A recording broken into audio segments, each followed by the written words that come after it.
நாமக்கல் மாவட்டம் ராசிபுரம் அருகே மர்மமான முறையில் உயிரிழந்த கூலி தொழிலாளியின் உடலை மீண்டும் தோண்டி எடுத்து பிரேத பரிசோதனைக்கு உட்படுத்தியுள்ளனர். கணவனின் இறப்பு விபத்தல்ல, திட்டமிட்ட கொலை என மனைவி அளித்த புகாரில் போலீசார் எடுத்த நடவடிக்கை என்ன? நாமக்கல் மாவட்டம் ராசிபுரத்தை அடுத்த உரம்பு பகுதியைச் சேர்ந்தவர் 36 வயதான குமரேசன். கூலி வேலை செய்து வரும் இவருக்கு திருமணமாகி ரேவதி என்ற மனைவி உள்ளார். கடந்த 15 நாட்களுக்கு முன்பு ராஜபாளையம் அருகே கோவில் திருவிழாவில் நிகழ்ச்சிகளை பார்த்துவிட்டு குமரேசன் வீட்டிற்கு திரும்பியுள்ளார். வரும் வழியில் உடையார்பாளையம் பகுதியில் உள்ள பாலம் அருகே மது அருந்தியதாக கூறப்படுகிறது.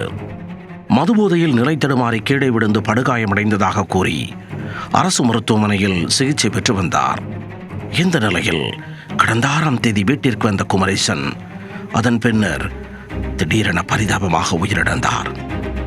உறவினர்கள் அவரது உடலை நல்லடக்கம் செய்த நிலையில் கணவரின் மரணத்தில் சந்தேகம் இருப்பதாக கூறி குமரேசனின் மனைவி ரேவதி ஆயில்பட்டி காவல் நிலையத்தில் புகார் அளித்திருந்தார். உயிரிழந்த தகவலை உறவினர்களுக்கு முறையாக தெரிவிக்காமல் அவசரமாக நல்லடக்கம் செய்துவிட்டதாக கூறி கண்ணீர் விட்டதால் போலீசாரும் சந்தேகமடைந்தனர். இதனால் வட்டாட்சியர் சசிகுமார் முன்னிலையில் சடலத்தை மயானத்தில் இருந்து தோண்டி எடுத்து உடற்கூறாய்வு செய்தனர். உயிரிழந்து 8 நாட்களுக்கு பிறகு உடலை தோண்டி எடுத்து ஆய்வு செய்ததால் உள்ளூர் மக்கள் அதிர்ச்சியடைந்தனர். உடல் மாதிரிகள் ஆய்வுக்கு அனுப்பி வைக்கப்பட்டுள்ளது. இந்நிலையில் அப்பிரேத விசாரணையின் முடிவு வரும் பட்சத்தில் குமரேசனின் மரணம் விபத்தா இல்லை கொலையா என்பது குறித்து தெரிய வரும்.